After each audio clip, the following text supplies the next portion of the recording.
तो आकाश में ही इधर हिरणाक्ष अपना अहंकार और जो उसने तपस्या करके जो वरदान प्राप्त करते हुए उसके दुरुपयोग करता होगा। देवर्षि नारद जी को रोक लेता, नारद जी को युद्ध के लिए ललकारने लगता है। नारद जी ने कहा, हम तो संत महात्मा युद्ध नहीं, हम तो भजन करना जानते हैं। अगर तुम्हारे बाजू युद्ध करने के लिए ज्यादा ही खुजला रही है तो समुद्र के तलहटी में जाओ, जहां पर एक शूकर का रूप लेकर बारह रूप में जो पृथ्वी को निकाल करके ला रहा था, वह हिरणाक्ष आया और 12 भगवान से युद्ध किया। युद्ध में 12 भगवान ने हिरणाक्ष का वध किया। हिरणाक्ष मृत्यु को प्राप्त हुआ। सूत जी महाराज कहते, जब हिरणाकश्यप के भाई हिरणाक्ष का नारायण ने वध कर दिया, शूकर का रूप लेकर के, 12 भगवान का रूप लेकर के, 24 अवतारों में 12 भगवान के अवतार की भी कथा। हिरणाकश्यप को बड़ा क्रोध आया, नारायण ने मेरे भाई का वध कर दिया, मैं नारायण से अपने भाई का बदला लूंगा। हिरणाकश्यप की पत्नी का नाम था कयाधु। उस समय हिरणाकश्यप को 4 संतान हो चुकी थी, 5वीं संतान गर्भवती थी।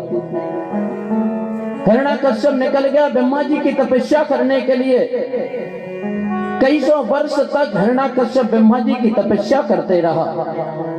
तब इधर जब देवताओं को पता चला कि हिरणाक्ष तो मर गया और हिरणाकश्यप गया है तपस्या करने के लिए, तो तपस्या करके जो वरदान प्राप्त करेगा तो उससे जरूर उथल पथल अत्याचार मचाएगा। तब तक देवताओं ने कयाधु का अपहरण कर लिया और हिरणाकश्यप के 4 पुत्रों का वध कर दिया। और कयाधु का हरण करके आकाश मार्ग में देवता ले जा रहे थे। देवर्षि नारद जी मिल गए। नारद जी ने देवताओं को समझाए, ये बेचारी अबला नारी को क्यों मारोगे? बोले, इसके गर्भ से राक्षस संतान जन्म लेगी। 4 को तो मैंने मार दिया, 5वें गर्भवती है। नारद जी ने समझाया, तुमको पता नहीं, कयाधु के गर्भ में जो संतान पल रहा वह भगवान का परम लाला परम भक्त प्रहलाद नाम से विख्यात होगा। भगवान का भक्त है। देवताओं ने सोचा, अगर भगवान के भक्त को मारेंगे तो भगवान का अपराध करो तो मेरा मान टले सो टले, पर भक्त का मान न टलते देगा। भगवान का अपराध करोगे क्षम्य है, लेकिन भगवान के भक्त का अपराध करोगे तो क्षमा नहीं मिलेगी। देवताओं ने देवर्षि नारद जी को कहा, तो अब आप ही समझिए। देवर्षि नारद जी कयाधु को लेकर के संत के आश्रम में छोड़ देते हैं और कुछ समय के पश्चात कयाधु एक बालक को जन्म देती है और उसी बालक का नाम पड़ता है प्रहलाद। सुखदेव जी महाराज कहते, इत्यादि अनेकों भक्त की कथाएं हैं। ब्रह्मा जी महाराज के 100 पुत्र थे। 100 पुत्र में से एक दिन ब्रह्मा जी ने ऐसा उपदेश दिया कि ज्यादातर 89 पुत्र वैराग्य को धारण कर लिए। उन्हीं में से एक पुत्र हुए जिनका नाम था कर्दम ऋषि। कर्दम ऋषि को ब्रह्मा जी ने बहुत समझाया, बेटा सदगृहस्थ का जीवन जियो, क्योंकि जो 4 आश्रम बतलाए गए हैं उन आश्रमों में सबसे उत्तम और सबसे अच्छा आश्रम सदगृहस्थ आश्रम बताया गया। कर्दम ऋषि को ब्रह्मा जी ने बहुत समझाया, लेकिन कर्दम ऋषि बोले, नहीं पिताजी, मैं तो भगवान का भजन करके ही जीवन उद्धार करना चाहता हूँ। कर्दम ऋषि जीवन भर वैराग्य का जीवन जी करके भगवान का भजन तपस्या पूजा पाठ में पूरी उम्र व्यतीत कर दिए। जब उनका चौथापन पूर्ण उम्र बीतने का समय जब आ गया, चौथापन आ गया, दाढ़ी सफेद हो गई, नेत्रों की रोशनी कम हो गई, शरीर साथ नहीं दे रहा कर्दम ऋषि का। एक दिन तपस्या करके जब उठे तो उनके मन में संसारिक विचार आया। मेरे भाई वशिष्ठ इत्यादि जितने सभी सदगृहस्थ जीवन जी रहा, पत्नियों के साथ, बच्चों के साथ और अपना समाज का सुख आनंद वैभव को प्राप्त कर रहे, और मैंने जीवन में कुछ नहीं किया, केवल भजन में ही तपस्या में ही पूरा जीवन, ये मनुष्य जीवन जो 84 लाख योनि भटकने के बाद एक बार मिलता है, वो जीवन व्यर्थ में ही गंवा दिया। कल आपने भजन के माध्यम से सुना था, कुंती ने क्या कहा था कि भगवान सुख भी तुम्हारा है और दुख भी तुम्हारा है, मैं किसे अपनाऊं और किसे छोड़ूं। हम आप जीवन भर आप लोग सभी सदगृहस्थ जीवन जीते, चौथेपन में सोचते भगवान का भजन करें, और करदम ऋषि को भगवान की ऐसी प्रेरणा हुई कि बचपन से लेके बुढ़ापे तक तो बैरागी का जीवन जिए, और जब अंतिम समय आया तो संसारिक वासनाएं मन में आने लगी, संसारिक विचार मन में आने लगे कि मैंने तो जीवन में कुछ किया ही नहीं, अब बुढ़ापे में मेरी कौन सुनेगा। करदम ऋषि ने सोचा जिनका जीवन भर भजन किया उन्हीं से प्रार्थना कर। पुनः करदम ऋषि ने 10,000 वर्ष तपस्या किया कि भगवान प्रसन्न हो जाएंगे, भगवान से कहें कि ऐसी कृपा करो कि मेरा विवाह हो जाए और मैं सदग्रस्त जीवन जीऊं। पुनः करदम ऋषि ने, सूत जी महाराज कहते हैं शौनकादिक ऋषि, करदम ऋषि ने पुनः 10,000 वर्ष तपस्या किया, और 10,000 वर्ष तपस्या करके जब एकाएक तपस्या से उठे तो भगवान नारायण साक्षात हमारे गोविंद कन्हैया प्रकट हो गए। करदम ऋषि से बोले मांगो क्या चाहिए, तुमने 10,000 वर्ष मेरा तपस्या किया है, मांगो। अब करदम ऋषि संकोच में पड़ गए, अब भगवान के कैसे कहें, अरे जवान होते बचपन हो कहते मेरा विवाह हो जाए, अगर भगवान से दुनिया से किससे कहें कि बुढ़ापे में जब पैर शरीर साथ नहीं उस समय विवाह की सोचे।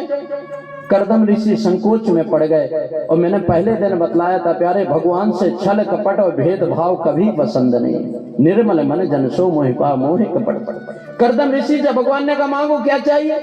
करदम ऋषि बोले बस प्रभु अब चौथापन आ गया, अब तो यही चाहते जीवन भर आपका ही नाम संकीर्तन करते करते उम्र बीते। भगवान बोले ने ये मुझसे दुरावा मत करो, छल कपट, मुझे पता है आपने दोबारा जो 10,000 वर्ष तपस्या किया ये अपना विवाह करने के लिए। करदम ऋषि बोले प्रभु जब मन की बात आप जान रहे तो पूछ क्यों रहे। भगवान बोले पूछ ही नहीं रहे, आपका विवाह मैंने तय भी कर दिया। करदम ऋषि बोले शुभ काम में देरी क्या। सोचिए इन महात्माओं की कथा से क्या हम आपके जीवन में शिक्षा मिलती है कि हर परिस्थिति में एक जैसा जीवन जीना सीखें। आज हम आप अगर ये स्थिति आ जाए तो संसार उसका अनादर करेगा, ठुकराएगा, लेकिन जब करदम ऋषि ने कहा कि दुनिया कोई नहीं मेरे सुनेगी कि बुढ़ापे में मेरा विवाह हो जाए, तो परमात्मा जरूर सुनेगा। और भगवान ने सुन ली। करदम ऋषि से बोले आपको विवाह करना होगा, आपका विवाह तय फिक्स कर दिया हो। करदम ऋषि ने पूछा महाराज वह अभागिनी कौन कन्या है जो हम जैसे बुढ़ापे में साथी। बोले स्वयंभू मनु जी महाराज की 5 संतानें, 2 पुत्र 3 बेटियां हैं। उत्तानपाद और प्रिय पुत्र हैं, आकुति, देवहूति और प्रसूति उनकी 3 कन्याएं हैं। तो दूसरे नंबर की जो बेटी देवहूति है स्वयंभू मनु जी महाराज के साथ, स्वयंभू मनु जी महाराज की जो दूसरे नंबर की बेटी देवहूति है उसके साथ करदम ऋषि आपका विवाह होगा। करदम ऋषि ने भी सहमति दे दी।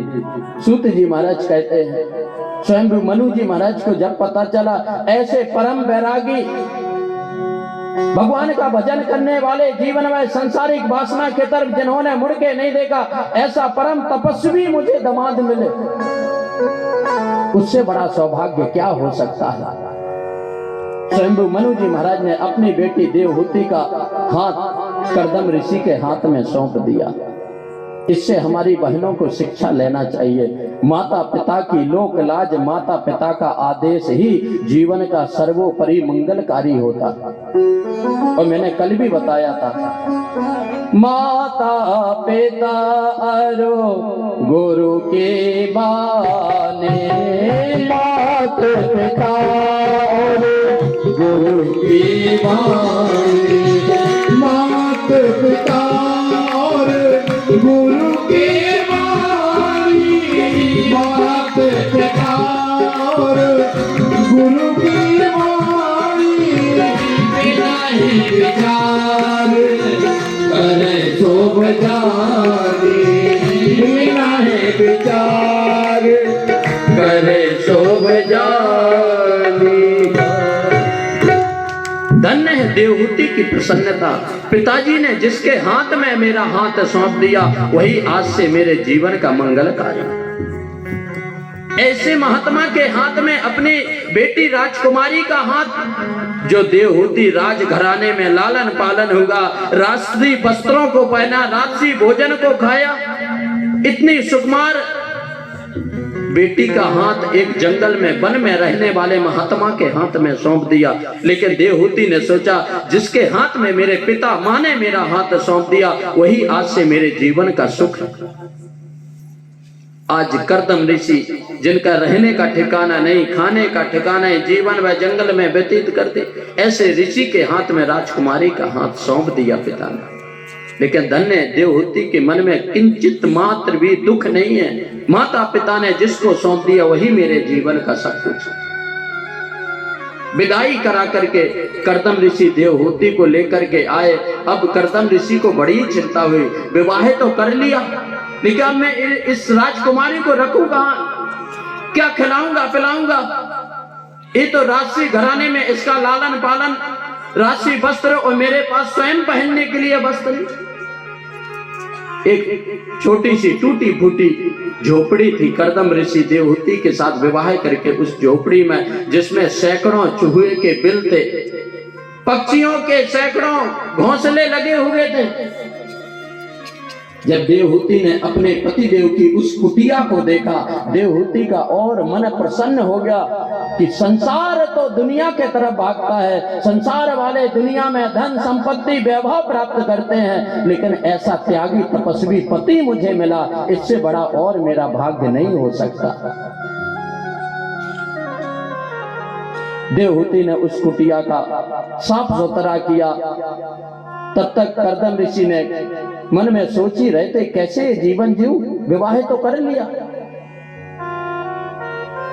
कुटिया को साफ सुथरा कर रही थी देवहूति, तब तक कर्दम ऋषि ने 1.5 फीट का आसन बिछाया और बोले, देवी तब तक तुम साफ सुथरा करो, कुछ कंदमूल फल की व्यवस्था करो, भगवान को भोग लगाना है। तब तक सुबह से मैंने नियम नहीं किया, कुछ भगवान का ध्यान कर लूं। अभी अभी बेचारे विवाह करके आए और बैठ गए भगवान का ध्यान करने के लिए। और धन्य है कर्दम ऋषि, ऐसा ध्यान करने के लिए बैठे कि कर्दम ऋषि की समाधि लग गई। 40 वर्ष तक कर्दम ऋषि की समाधि लग गई। लेकिन धन्य है माता देवहूति, अभी अभी विवाह होकर के आया, 40 वर्ष तक अपने पतिदेव के शरीर की सेवा करती रही। धूप में, छाए में, बारिश में, गर्मी में, हर समय पतिदेव के चरणों में प्रणाम करती। जो हवा चलती, पेड़ों के पत्ते पतिदेव के शरीर पर गिरते, शरीर को साफ करती। सुबह से शाम तक केवल पतिदेव के सामने हाथ जोड़े, कभी कुछ कंदमूल फल मिल गए, कभी पत्ते मिल गए, कभी पानी पी करके ही, कभी कई वर्ष कई महीने ऐसे बिना जलपान के ही व्यतीत कर दिए। जब पिताजी को पता चला, स्वयंभू मनु जी महाराज को, मैंने ऐसे बैरागी, ऐसे त्यागी महात्मा के हाथ में अपनी बेटी का हाथ सौंप दिया। मनु जी महाराज लेने के लिए आए, बेटा मुझसे गलती हो गई, आप चलो और कोई वर खोजूंगा। देवहूति ने कहा, नहीं पिताजी, आज से प्रथम अधिकार इनका है मेरे ऊपर, और मेरे पतिदेव तपस्या में बैठे हुए हैं, जंगल में एकांत में बैठे हुए, और मेरे पतिदेव कष्ट में हैं, और मैं जाकर के राजसी महलों में रह करके राजसी भोजन करूं, राजसी वस्त्रों को, जीवन में सुख को पाऊं। ये पतिव्रता नारी का धर्म नहीं है। पतिदेव कष्ट में है, परदेश में है, और पत्नी यहाँ खूब हलवा मालपुआ खा करके बेड पर सो रही। पति का सुख ही धर्म पत्नी का सुख होना चाहिए, और पति का कष्ट ही धर्म पत्नी का कष्ट होना चाहिए। 40 वर्ष तक धन्य है माता देवहूति अपने पतिदेव के शरीर की सेवा करती रही। आज के समय में 40 घंटे भी मुश्किल होते महाराज। पतिदेव बाजार में गए और कहीं श्रीमान जी का टेलीफोन वेटिंग मिल गया तो महाराज शाम को मुश्किल हो जाए। 40 वर्ष तक अपने पतिदेव की सेवा करती नहीं देवहूति, न उस स्थान को छोड़ के गई, न पति के शरीर से दूर हुई। 40 वर्ष के बाद कर्दम ऋषि की समाधि, कुछ खाए पिए नहीं थे समाधि में, इसलिए उनका शरीर सूख करके बिल्कुल लकड़ी हो गया था। हड्डी हड्डी, एक एक हड्डी दिख रही थी। क्योंकि याद रखना प्यारे, प्रेम, वात्सल्यता स्नेह शरीर से नहीं होता है। वात्सल्यता स्नेह और सच्चा लगन, सच्चा प्रेम तो हृदय से होता है। 40 वर्ष के बाद कर्दम ऋषि की समाधि टूटी। देखा एक सामने बुढ़िया झाड़ू लगा रही है। 56 वर्ष में 16 वर्ष में विवाह हुआ था, 40 वर्ष तपस्या में बीत गए, 56 वर्ष में तो बूढ़े हो ही जाए। कर्दम ऋषि के जैसे ही नेत्र खुले, देखते हैं सामने एक बुढ़िया झाड़ू लगा रही है। कर्दम ऋषि ने पूछा, देवी आप कौन है? यह सुनते ही वही झाड़ू को फेंक दे। देवहूति दौड़ पड़ी, चरणों में प्रणाम की। आज मेरा जीवन का सबसे बड़ा सुख का दिन है। देवहूति ने हाथ जोड़ा, प्रभु हे पतिदेव भूल गए? आपको याद है आज से 40 वर्ष पूर्व आप मनु जी महाराज की बेटी से विवाह करके आए थे? बोले देवी कुछ कुछ याद है। देवहूति बोले वही अभाग्नि, मैं आपकी धर्म पत्नी देवहूति। कर्दम ऋषि का हृदय धक्का हो गया, नेत्र खुले के खुले। क्या कह रहे हैं देवी? अरे मैं तो प्रभु की आराधना में डूब गया था, मुझे पता नहीं, लेकिन 40 वर्ष तक तुमने मेरे लिए अपने जीवन का सारा सुख, अपने जीवन की सुंदरता, अपने जीवन का आनंद सब ठुकरा करके मेरा इंतजार करते रहे। इतना बड़ा जीवन का त्याग किया। देवी मुझसे अन्याय हो गया। मैंने तो सुख के लिए विवाह किया था, लेकिन 40 वर्ष तक इतना बड़ा जो तुमने त्याग किया देवहूति, मैं तुम्हारे त्याग से प्रसन्न हूं। नेत्र बंद करो। और जैसे ही देवहूति ने नेत्र बंद किए, कुछ क्षण के बाद नेत्र खोले तो देखे जहां कुटिया थी, जहां मेरे पतिदेव कर्दम ऋषि तपस्या कर रहे थे, उससे कुछ दूरी पर एक सुंदर सरोवर बन गया। नेत्र बंद करते ही एक कर्दम ऋषि की तपस्या का फल है। कर्दम ऋषि ने देवहूति का हाथ पकड़ा और जैसे ही उस सरोवर में एक डुबकी लगाई, तपस्या के कारण प्यारे देवहूति की उम्र 16 वर्ष की हो गई और कर्दम ऋषि की उम्र 20 वर्ष की हो गई। ये तपस्या का प्रभाव। कर्दम ऋषि का जब देवहूति के साथ विवाह के लिए भगवान ने आदेश दिया था, तो कर्दम ऋषि ने कहा था प्रभु विवाह तो करूंगा बुढ़ापे में, लेकिन एक पुत्र होते ही मैं पुनः वैराग्य को धारण कर लूंगा। भगवान के सामने शर्त रखा था कर्दम ऋषि ने। पुनः जब 20 वर्ष की देवहूति हो गई, 16 वर्ष की देवहूति, 20 वर्ष के कर्दम ऋषि, यहाँ से दोनों ने अपना ग्रस्त जीवन जीना शुरू किया। लेकिन भगवान से शर्त थी एक पुत्र होते ही वैराग्य को धारण कर लूंगा, लेकिन भगवान को तो कुछ और मंजूर था। एक पुत्र के इंतजार में प्यारे देवहूति को 9 कन्याएं हो गई। कर्दम ऋषि और देवहूति को 9 बेटी हो गई और उन्हीं वही 9 बेटी सप्त ऋषि को ब्याही गई। उसी में से एक वशिष्ठ की पत्नी अरुंधति हुई, उसी में से एक बेटी सती अनसुईया हुई, एक बेटी मरीच ऋषि को ब्याही गई, इत्यादि सप्त ऋषियों के साथ 9 कन्याओं का विवाह हुआ। और याद रखना प्यारे, जितने भी हमारे भारत वर्ष के भाई बंधु, हम आप कोई किसी जात धर्म वर्ण के हो, अगर गोत्र होगा तो किसी ऋषि के नाम पर ही होगा। इसलिए कहते हैं कि संसार हमारे पूरे भारत देश के जितने भी भाई बंधु माताएं बहनें सब ऋषि संतान हैं। 9 कन्याएं हुई एक पुत्र के इंतजार में। सुखदेव जी महाराज कहते राजन परीक्षित 10वें पुत्र के रूप में स्वयं भगवान माता देवहूति और कर्दम ऋषि के यहाँ अवतार लिए, जिनका नाम हुआ कपिल देव भगवान। बोलिए कपिल देव भगवान के। और सभी लोग जानते हैं कपिल मुनि का आश्रम, उन्हीं के कारण ये गंगा जी इस पृथ्वी पर अवतरित हुए। जो लोग गंगा सागर गए होंगे, आप लोग कपिल मुनि का आश्रम देखे, ऐसे परम वैरागी बेटा। सगर के 60,000 पुत्र जब घोड़े को खोजते खोजते समुद्र की तलहटी में गंगा सागर में पहुंचे थे, और कपिल मुनि का जब ध्यान टूटा तो नेत्र खुलते ही सगर महाराज के 60,000 बेटे जलकर के राख हो गए थे। और उन्हीं सगर के 60,000 बेटों के उद्धार के लिए श्री भगीरथ जी महाराज गंगा जी को इस पृथ्वी पर लाए थे। वो कहावत है, सब तीर्थ 1000 बार और गंगा सागर एक बार। ऐसे देवहूति महाराज के 10वीं संतान के रूप में कपिल मुनि भगवान हो गए। सुखदेव जी महाराज कहते हैं जो आकृति थी, देवहूति की जो सबसे बड़ी बहन थी, उनका विवाह रुचि प्रजापति के यहाँ हुआ। और जो सबसे आहुति देवहूति प्रसूति हुई, उनका विवाह एक बहुत बड़े संत के साथ हुआ और उन्हीं के यहाँ यज्ञ नारायण भगवान का अवतार हुआ था, अग्निदेव भगवान का अवतार। इस प्रकार तीनों कन्याओं का विवाह का वर्णन है, क्योंकि समय का अभाव है। तीनों कन्याओं का जब विवाह हुआ, स्वयंभू मनु जी महाराज की जो दो संतान पुत्र थे, एक का नाम था उत्तानपाद और दूसरे भाई का नाम था प्रियव्रत। स्वयंभू मनु जी महाराज धीरे धीरे जब भगवान का भजन करने के लिए निकल गए तो अपने राज्य की गद्दी पे अभिषिक्त करके राजा उत्तानपाद महाराज का बड़ा यशस्वी, तेजस्वी और बड़े पराक्रमी राजा थे उत्तानपाद। उनका चारों तरफ बड़ा ही राज्य में खुशहाली ही खुशहाली थी। उनकी धर्म पत्नी का नाम था सुनीति। एक दिन राजा उत्तानपाद जब जंगल में भ्रमण करने गए तो दूसरे प्रांत की राजकुमारी जिसका नाम था सुरुचि, सुरुचि की सुंदरता से मोहित होकर के राजा उत्तानपाद उस सुरुचि से गंधर्व विवाह करके अपने महलों में ले आए। उस समय राजा उत्तानपाद की पहली पत्नी सुनीति गर्भवती थी।